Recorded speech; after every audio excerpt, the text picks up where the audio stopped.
இல்லை எனும் போது கோவில் எதற்கு? இல்லை நீயும் எனும் போது வாழ்வே எதற்கு? இதுவரையில் எதை கேட்டாலும் தருவாயே மனம் கோணாமல்.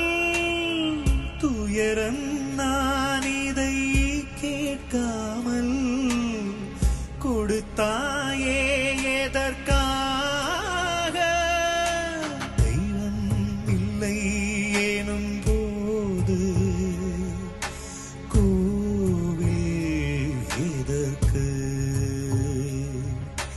இல்லை நீயும் எனும் போது வாழ்வே எதற்கு?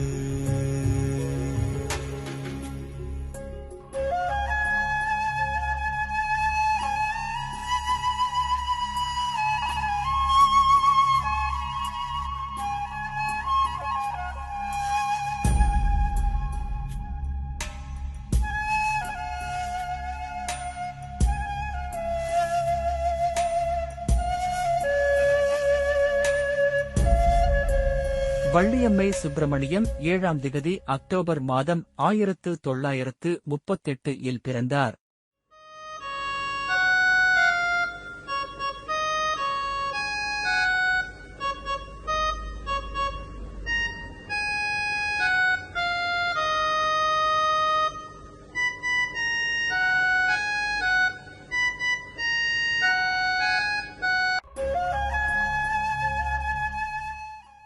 ஈழத்து எழுத்தாளரும் சமூக உணர்வாளரும் நெசவு ஆசிரியரும் ஆவார். இவர் இலங்கையின் பொது உடைமை இயக்கத்தின் முன்னோடிகளில் ஒருவரான கே.ஏ. சுப்பிரமணியத்தின் மனைவி ஆவார். பெரிய சைனியங்கள் உடைசூழத்தவர்களும் உப்பரிகை மணிமாட மாளிகைகள் புறங்கள் ஒப்பரிய கேணி குளம் ஆல் அரசு வீதியிலே தப்பாது வீற்றிருக்கும் தயாபரனே காப்பு. தப்பாது வீற்றிருக்கும் தயாபரனே காப்பு.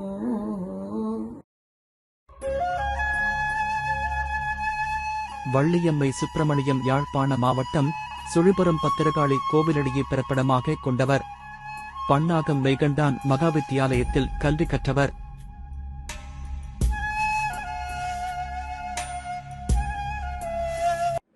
அவர் சொன்னார், அம்மா உங்கள் பழைய ஆசிரியர்களை பற்றி எழுதியிருக்கிறீர்கள், அவர்கள் யாருமே உயிருடன் இல்லை என்று அந்த எழுத்தை திருப்பி கொண்டு வந்து தந்தார்.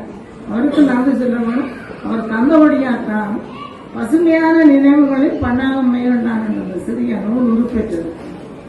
நான் அப்போது நாட்டில் இல்லை.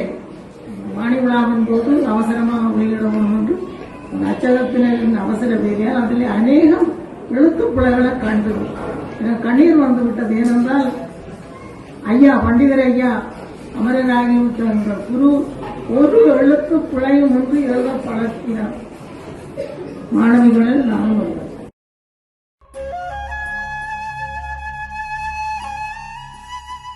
கற்கும் காலத்திலேயே எழுத்தார்வம் மிக்கவராய் திகழ்ந்த இவர் பண்டிதர் படிப்பினை மேற்கொண்டு பால பண்டிதர் தேர்வில் சித்தி பெற்றார்.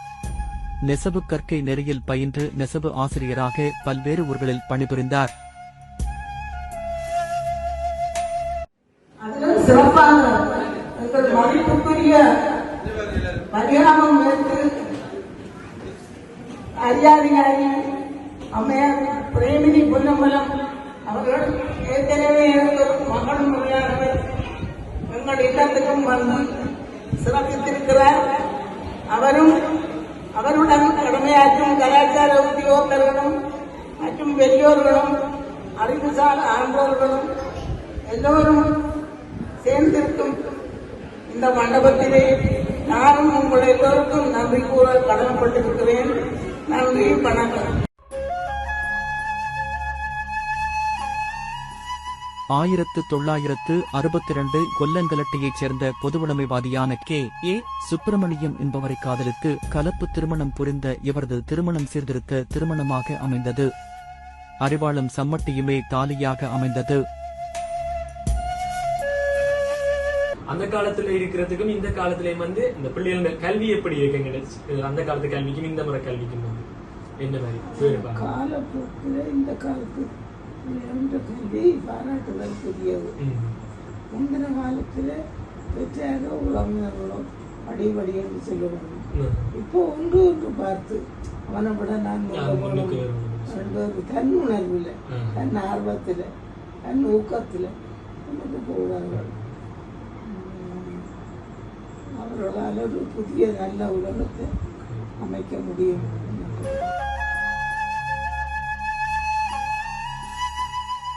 மீரான் மாஸ்டர் என்றழைக்கப்பட்ட சத்தியராசன், சத்தியமலர், சத்தியகீர்த்தி என 3 பிள்ளைகளை பெற்றார். ஒரு சமூக போராளியாக சாதியத்திற்கெதிரான போராட்டத்தில் தலைமை தாங்கிய துணைவருக்கு உற்ற துணையாக இருந்து பல இன்னல்களையும் சுமைகளையும் சுமந்து வாழ்ந்து வந்தவர்.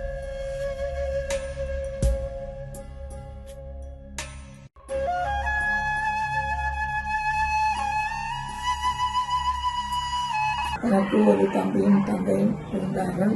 அவர்களுடன் தான் நான் பாடசாலைக்கு செல்வேன். தம்பிக்கு பள்ளிக்கூடம் வர விருப்பம் இருக்காது, சின்ன பிள்ளை. நான் அவரை என்னுடைய வயிற்றோட சேர்த்து அணைத்து தூக்கி கொண்டு போவேன். கை உழைவென்று வழியிலே சத்தியக்காடு என்ற பெயரில் ஒரு சந்தை இருந்தது. அந்த சந்தை கட்டிடத்தில் இறக்கிவிட்டால் அவர் வீடு நோக்கி திரும்பி ஓடி வந்துவிடுவார். திரும்பி அவரை ஓடி வந்து பிடித்து கொண்டு பள்ளியை செல்ல சற்று தாமதமாகிவிடும். எனக்கு அப்போ வகுப்பு வாத்தியாராக இருந்தவர் அப்பாத்திரை என்ற ஆசிரியர். அவர் ஒரு பாட்டு பாடுவார்.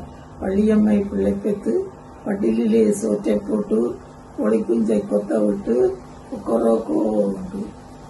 நான் தம்பிக்காக திரும்பி வந்து இப்படி செல்லுகிறேன் என்று. ஆசிரியர்கள் எல்லாரும் என்னோடு மிக அன்பாகவும் பாசமாகவும் தான் இருப்பார்கள்.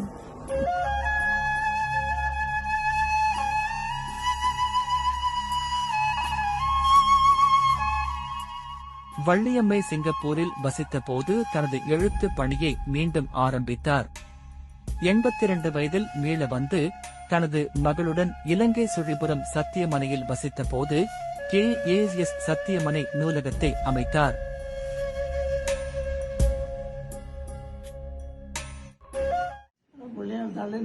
வந்தது இல்லை. நூலகத்தை பார்த்தது சந்தோஷமா? இன்னும் எத்தனை நாள் அப்புறம் பார்த்துட்டு இருக்கிறோம்.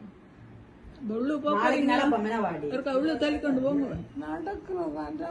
நடக்கலாம் கொஞ்சம் கொஞ்சம் இந்த பொறுப்பம் கொண்டையெல்லாம் பொறுக்கி காய வச்சு வச்சா தானே உடம்பு காலத்துக்கு புகை போடலாங்க எல்லாம்.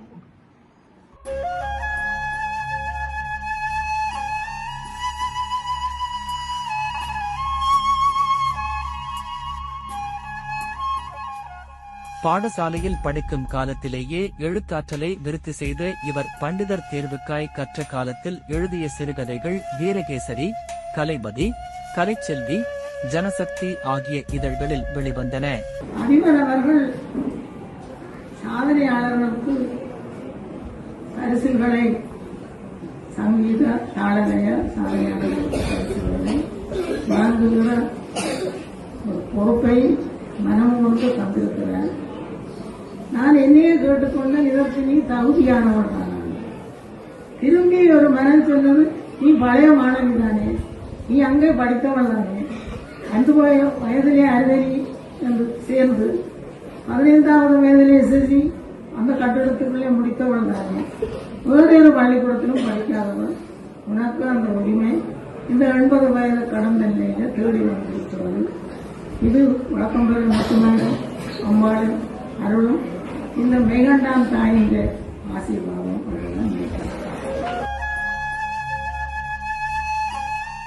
சிங்கப்பூரில் கடற்கரை சாலை கவிமாலை அமைப்புடன் இணைந்து பல கவிதைகளை யாத்து வாசித்துள்ளார். விவாத அரங்குகளில் உரையாற்றியுள்ளார்.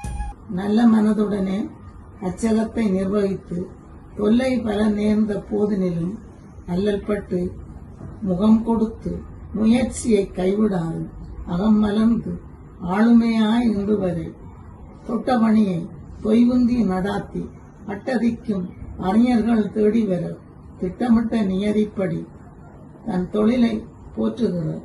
நட்டம் வந்தாலும் தோழர்களின் நேயத்தை மணியந்தோழர் என்றிருந்தார் மகிழ்வாரே மனம் மகிழ்ந்து.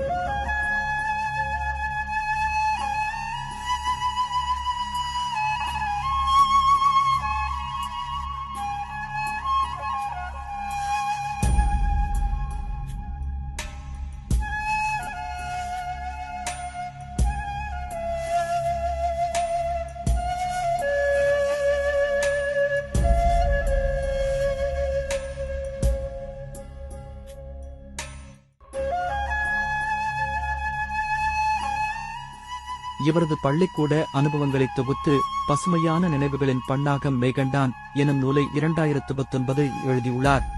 என்னால் எழுதப்பட்ட பசுமையான நினைவுகளின் பன்னாகம் மேகண்டான் என்ற சிறு நூலை தங்கள் அதிபரின் ஒத்துழைப்பு ஆசிரியர்களுடைய ஒத்தாசை மூலம் உங்கள் ஒவ்வொருவருடைய கரங்களில் தவழ்வதை எனது மனக்கண்ணால் நான் பார்க்கிறேன்.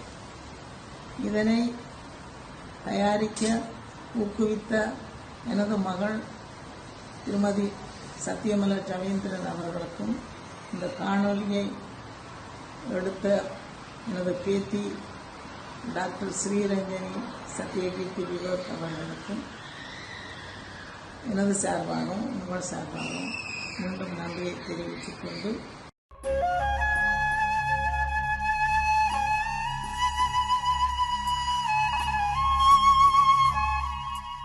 இவரது கவிதைகளையும் சிறுகதைகளையும் தொகுத்து நவம்பர் 2019 தேசிய கலை இலக்கியப் பேரவை வெற்றிக்கு பலிகள் தேவை என்ற தலைப்பில் நூலாக வெளியிட்டுள்ளது. 1000 கவிஞர்கள் நூலிலும் இவரது கவிதை பிரசுரமானது. தொடர்ந்தும் தனது துணைவருடனான வாழ்க்கைப் பயணத்தை வாழ்வின் சந்திப்புகள் என்ற தலைப்பில் தொடராக முகநூலில் எழுதியுள்ளார்.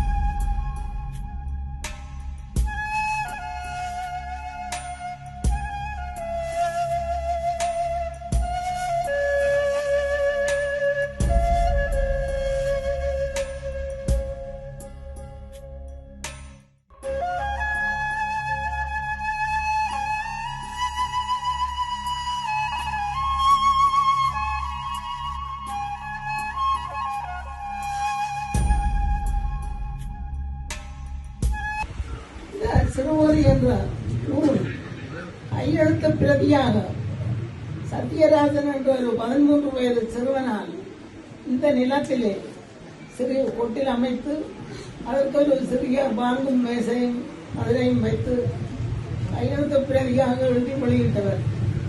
அதன் முகப்பு படத்தை கூட உங்கள் தோழர் கிருஷ்ணதாசன் வரைந்து கொடுத்தவர். அதிலே பாடல்கள் இருக்கும், கட்டுரை இருக்கும், கேள்வி பதில் இருக்கும், எல்லாம் இருக்கும். யாரும் அதை வாசிக்கலாம். எனக்கு நல்ல ஞாபகம் இருக்கிறது.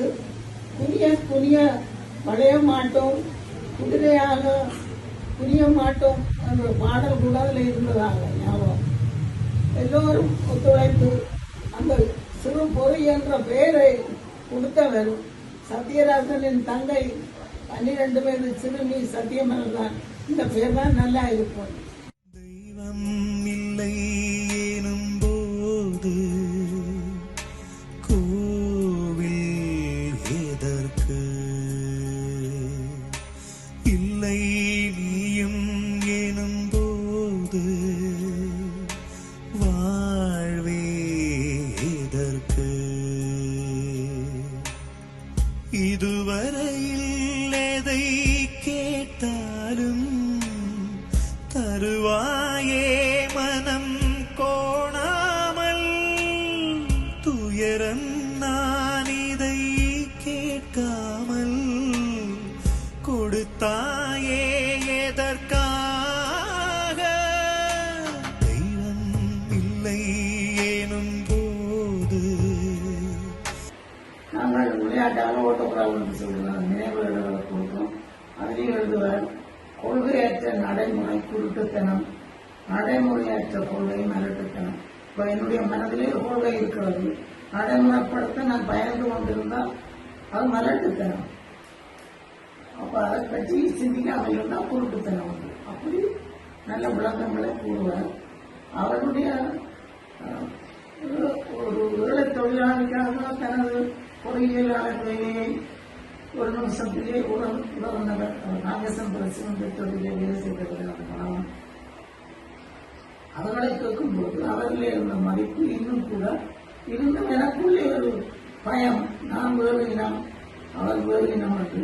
அவர் முதல் சொன்னாரா நான் முதல் சொன்னேனா என்ற கூட தெரியாது. பரஸ்பரம் ஒருவரை ஒருவர் மதித்தோம் என்றுதான் சொல்லுவாங்க. இந்த காலத்து சினிமாவில் காலங்கள் மாதிரி உறங்கிட நேரம் இன்றி உழைத்திடும் கண்களில் நிரந்தர தூக்கம் என்ன ஆண் தாயே, தெய்வம் இல்லை எனும் போது கோவில் எதற்கு? இயற்ற கையாளர் கட்டவில்லை. எங்களுடைய அன்பான குடும்பம் பள்ளியில் பாதி அக்கா இருந்தது.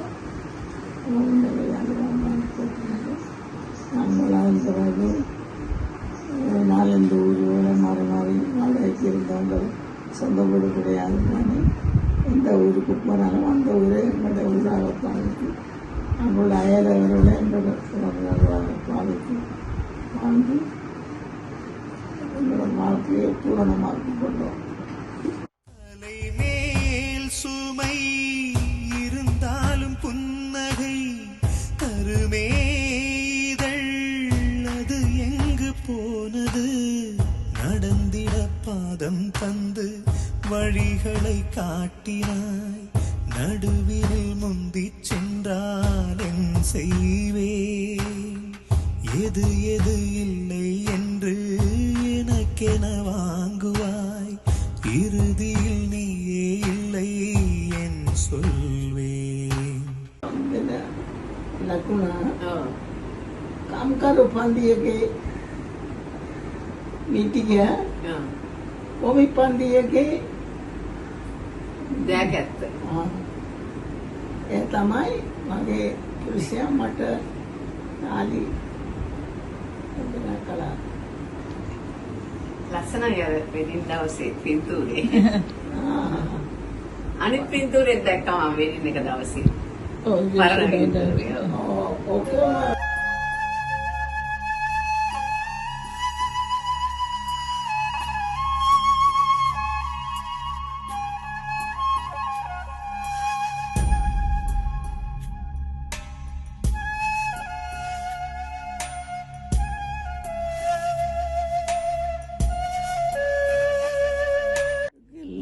தாயார் சுகமாயிருந்து உங்களுக்கு ஒரு சந்தோஷத்தை தர வேணும். வளமும் வாழப்பட்டதுக்கு கடவுளுக்கு ஸ்தோத்திரம். வளர்த்துக்கும் 86 வயது மட்டுக்கும்.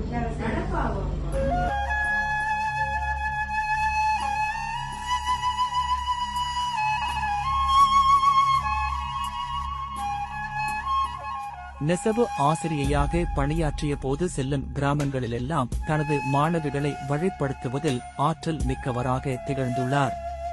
கணவரின் தலைமறைவு வாழ்வில் பல இன்னல்களையும் தாங்கியவர். இளமையில் இலங்கை முற்போக்கு எழுத்தாளர் சங்கத்தின் உறுப்பினராக இருந்துள்ளார்.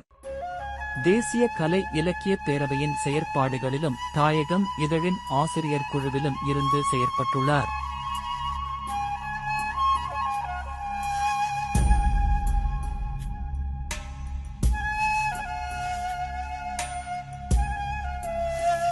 கொஞ்சம் மொழி சொல்லும் கிளியே செழுங்கோமளத்தா மறைப்பூவே, கொஞ்சம் மொழி சொல்லும் கிளியே செழுங்கோமளத்தா மறைப்பூவே, ஒரு வஞ்சமில்லா முழு மதியே, ஒரு வஞ்சமில்லா முழு மதியே, இந்த வானில் நல்லாமுதே ஒரு வஞ்சமில்லா முழுமதியே இந்த வானில் உதித்த நல்லாமுதே கண்ணே கண்மணியே கண்ணுறங்காயோ ஓ கண்ணே கண்மணியே கண்ணுறங்காயோ பள்ளியினால் செய்த வீட்டில் நல்ல வயிறழு தாணி கொண்டு பள்ளியினால் செய்த வீட்டில் நல்ல வயிறழு தாணி கொண்டு தெள்ளு தமிழ் பாடம் எழுத உன்னை பள்ளியில் சேர்த்திட வருவார் மாமன் அள்ளி அணைத்திட வருவார் கண்ணே கண்மணியே கண்ணுறங்க ஐயோ கண்ணே கண்மணியே கண்ணுறங்காயோ மாணிக்க பாலாடை பச்சை மாமணி தொட்டிலுடன் வெள்ளை யானையும் வாகனமாய் மாமன் தருவார் சீதனமாய் சின்ன மாமன் தருவார் சீதனமாய் கண்ணே கண்மணியே கண்ணுறங்காயோ கண்ணே கண்மணியே கண்ணுறங்காயோ மாமன்மார் மூவர் தம்பியும் உனக்கு மாமன்மார் மூவர் தம்பியும் நல்ல வாழ்வழிக்க வருவார் உன் மாம்பழ கன்னத்திலே முத்தமாரி ஒளிந்திட வருவார் உன் மாம்பழ கன்னத்திலே முத்தமாரி ஒளிந்திட வருவார் கண்ணே கண்மணியே கண்ணுறங்காயோ ஓ கண்ணே கண்மணியே கண்ணு